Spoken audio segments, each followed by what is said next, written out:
belajar di sastra juga. Iya, Nah, di guru sastra bahasa guru Inggris. bahasa ya. Jadi kalau memang ada ciri, jadi kalau macam-macam gurindam sebenarnya ada berapa sih, Bu? Karena ini kan berarti kita putar kan ada gurindam 12 gitu ya. Iya, Memang yang sampai berapa ratus gitu. Sebenarnya kalau secara bentuknya sih hanya ada 2, Oh, gitu. berkait dan berangkai ya gitu. Berkait dan Berkait berangkai. Hanya Berkait itu. sama berangkai, Iya, cuma 2 saja itu. hanya 2. Itu berdasarkan bentuknya ya, secara Berdasarkan fisiknya. bentuknya. Nah, kalau secara isinya sama seperti pantun, ada gurindam nasihat, ada gurindam tentang cinta, ada gurindam agama, ada gurindam apa lelucon ya. Iya. Ada Hiburan, ya. humor lah, gurindam jenaka. Sama seperti pantun. Jadi gitu. ada gurindam anak-anak tetap. Hampir sama karena memang puisi lama orang tua zaman dulu itu kan suka kasih nasihat kepada gitu. generasi yang selanjutnya. Jadi itu sebenarnya bagus sih gurindam ini. Jadi kita perkenalkan lagi ke generasi yang sekarang bahwa puisi itu atau puisi ya, ini kan termasuk puisi ya. Jadi harus ada sesuatu yang ingin disampaikan, pesan khusus atau nasihat khusus ya gitu. Bagusnya sih itu. Jadi memang itu gurindam harus ada pesan khususnya ya, harus ada pesannya. Jadi nggak boleh asal buat gitu ya. Iya. Jadi harus berkaitan juga berarti ya antara kalimatnya untuk baris 1 ke baris yang 2. Iya. Atau memang Ada gurindam ini nasihat. gurindam cuma ada 2 baris itu aja, Bu? Atau mungkin kalau Kalau tambah 3 misalnya garis gitu. kalau misalnya berangkai ya berarti dia bisa terdiri dari Beberapa bait, bait ya. hanya terdiri dari 2 baris saja. Gitu Iya. ya. Karena sudah aturan kan ini puisi lama, jadi sudah harus sesuai Saya kira boleh aturan. diperbarui gitu loh. Mbak Dewi, kalau yang model seperti itu ya, model pantun kayak gitu, dibikin 4 ya, 1 bait itu 4 baris. Itu apa yang dinamakan soneta itu bukan ya?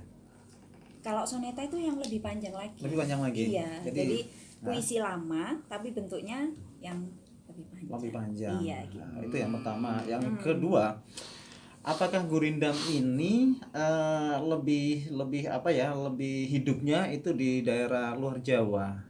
Katakan Indonesia bagian barat. Iya, lebih ke Melayu ya. Lebih ke Melayu. Iya, ya. iya gitu. Kalau di Jawa sendiri sih kayaknya lebih ke tembang kalau zaman dulu ya. Lebih ke macapat. Macapat. Iya, kalau di bahasa Jawa itu Seperti ada itu. macapat. Saya sempat nanya tadi ke Ustadz Hamil cuma belum terjawab. Mungkin mau dijawab di sini. Nggak boleh dong ya.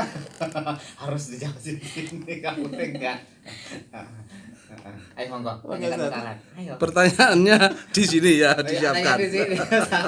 Tanyakan Ustaz. Ya. Jadi Pertanyaannya kalau belum, saya sudah tahu yang ditanyakan. belum, aku belum tahu. Masalah tanya dulu masalah. Ayo tanyakan dulu apa. Soalnya kan makhluk virtual. jadi tidak tembus. perlu. Iya, langsung tembus. Tapi kan kita yang makhluk yang kayak gini tuh yang kasar-kasar pengen tahu loh ini. Makhluk yang nyata. Ayo awal pertanyaannya nanti baru Pak Mas pasti mana jawabannya gitu meroro. Apa pertanyaannya opo? Ya, oke.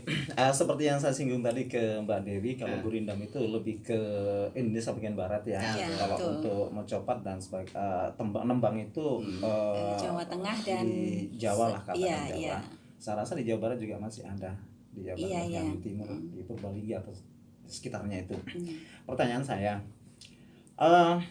kenapa kalau tembang sampai sekarang itu masih populer, Ustaz? Masih populer tembang itu. Apakah karena event-event yang sering diinikan sama kita mungkin ya, salah satunya ya. Sementara gurindam ini sudah agak lama ditinggalkan seperti itu. Kalau mau dibilang mana lebih sulit, sama sulitnya dengan itu. Karena untuk mencopat lebih banyak lagi aturannya seperti itu. Nah, pertanyaannya seperti itu, Ustaz. Ya, jadi kita kembali ke pertanyaan karena tadi kan belum ada pertanyaannya.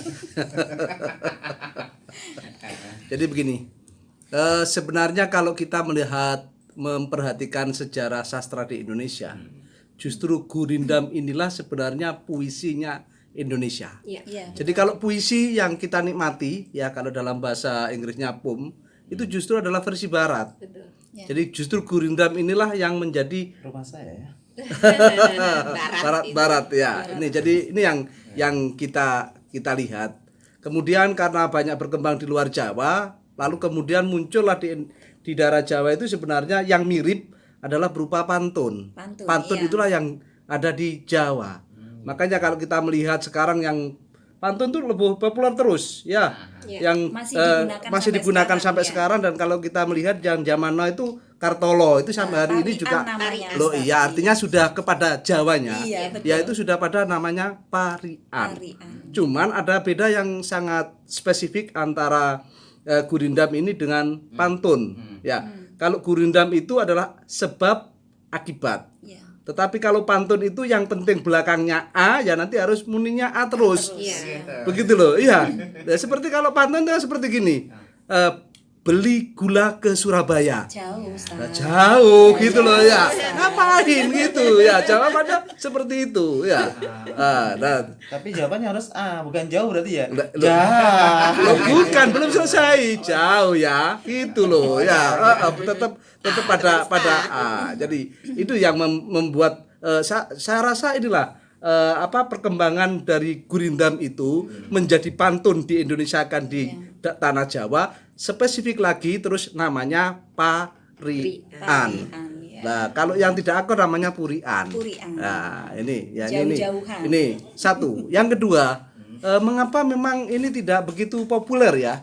Anak-anak zaman now ini kan sukanya memang tidak mau aturan dan tidak mau diatur. Iya, tidak mau ya. Kalau bahasa Inggrisnya itu golongannya kardiman. Ya itu bahasa Inggrisnya. Walah, itu maksudnya di bahasa Inggrisnya. Ya, ini menandakan bahwa memang perkembangan pengetahuan dan juga pada bahasa ya. Ini cenderung orang-orang pada to the point ya, dan sekarang ini menuju kepada Iya, sarkasme. sarkasme. Jadi orang tuh suka ngomong kalau ndak menusuk sekali itu ndak lego. Gitu loh, angel. Tutup. Lah mengapa Gatra kembali kepada ini kita menguak puisi-puisi lama ini? Karena kalau kita belajar kepada gurindam misalnya, kalimatnya tidak ada kalimat-kalimat majas. Yang itu orang tidak perlu untuk berpikir opo maksudnya itu ya. Misalnya kalimatnya kalimat yang selalu di-share oleh guru kita, Alam Tam ini. Pemilihan diksinya. Pemilihan diksinya bagus, tetapi runtutnya itu orang masih berpikir. Iki sajane opo? Karena ternyata terakhirnya adalah lingkaran cinta. Kan begitu ya, bulat ya, namanya lingkaran cinta. Angel loh gitu loh ya. Aku cinta pada. Loh, iya itu kalau itu dipanjangkan. Ya, tetapi kan kalau disimpulkan hanya lingkaran cinta. Lah ini maksud kita ya. Lah, jadi sebenarnya sastra yang menjadikan sebuah sarana untuk pendidikan, baik itu pendidikan secara mental maupun pendidikan secara kebahasaan, karena bahasa itu juga mempengaruhi perilaku seseorang. Nah, inilah makanya kita akan kembali ke sana. Mengapa orang dulu pakai gurindam, pakai pantun, pakai sampiran? Itu kan dalam rangka untuk memberikan pembelajaran yang di samping juga nasihat, ada hiburan. Jadi kan kalau kita perhatikan gurindam itu kan enak kalau didengarkan. Sangat enak, apalagi kalau yang masih di daerah luar Jawa, itu kan menjadi sebuah ritual. Ketika pertemuan itu ya pakai ada berbalas pantun. baras pantun. Nah, Ada, itu yang kita maksud. Nah, ini Mas Alan. Ya, Ya, itu maksudnya. Oh ya sudah. Tapi emang gurindam tuh memang memang disertai musik kayak gitu, memang iya ya? Atau mungkin nggak ada musiknya juga? Ya aslinya gurindam itu tidak musik, tidak Mas. bermusiknya ya? Ya, itu kan gurindam itu semacam karya sastra, salah satu bentuk karya sastra tempo dulu, karya sastra lama, puisi lama. Karena puisi lama itu sebenarnya ada macam-macamnya, ada seloka, ada pantun, ada syair, ada 7 kalau nggak salah puisi-puisi lama. Salah satunya adalah gurindam. Nah, gitu. Nah, seperti kalau misalnya dinyanyikan itu hanya cara menyajikannya, seperti musikalisasi puisi. Pemanis saja ya. Ya, seperti puisi itu kan karya tulis, tetapi penyajiannya tidak hanya dibaca atau ditulis saja, tapi bisa dinyanyikan. Gitu. Nah, termasuk gurindam tadi. Sebenarnya ini ada karya-karyanya yang penulis yang memang dulu tokohnya gurindam itu dilakukan oleh anak-anak zaman sekarang supaya mereka itu tahu itu tentang gurindam satu. Yang kedua di situ kan ada nasihat-nasihat. Ini saya sempat mengutip salah satu syairnya yang di hip hopkan itu tadi ya. Contohnya gini, satu gurindam tadi syaratnya seperti yang sudah Mbak Dewi jelaskan bahwa gurindam itu satu bait hanya 2 baris. Itu syarat utamanya. Kemudian dalam satu kalimat itu kata-katanya 10 sampai 14 kata. Itu harus patokan gitu ya. Harus patokan, kalau di luar itu bukan gurindam. Sampai 14 kata mentok lah. Ya, 10 sampai 14 kata. Kemudian harus berrima.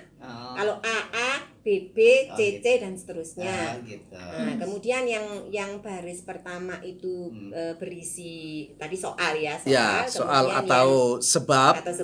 Kemudian yang baris kedua adalah akibat atau jawaban. Misalnya, berarti ada soalnya ada jawabannya. Iya, langsung kunci jawabannya langsung ada itu. Dengan pantun yang disampaikan oleh Pak Kamil. Jadi jawabannya gak oleh kisuk-kisuk gak oleh. Itu jawaban semua aja jenenge Mas ya. Saya contohkan sedikit ya Mas, yang tadi dinyanyikan tadi di hip hop kan. Cari olehmu akan sahabat yang bisa kau jadikan obat. Itu di hip hop kan. Jadi cari olehmu sahabat ya, yang bisa jadikan obat. Jadi ATT itu harus titik syaratnya. Kemudian cari olehmu akan kawan, pilihlah orang yang setia kawan. Gitu. Itu satu bait isinya 2 baris dan boleh beberapa bait, banyak bait, tetapi syaratnya pokoknya satu bait itu hanya 2 baris. Itu ciri-ciri. Dan untuk gurindam 12 tahun itu apakah karena 12 baitnya? Kan Mbak Nasina, Mbak Dewi, sepertinya memang pada saat menciptakan itu disebut dengan gurindam 12. Dia menyebut gurindamnya itu sebagai gurindam 12 karena memang terdiri dari 12 bait pada saat penciptaannya waktu itu. Gitu. Jadi gurindam 12 ini bukan jenis-jenis gurindam Mas, tapi dia menamakan gurindam 12 karena dia membuatnya dalam 12 bait. Ya. Buatnya 12 bait berarti gurindam 12. Dinamakan seperti Gurindam itu. 12. Kalau bukan jenisnya. buatnya 14 bait berarti gurindam 14.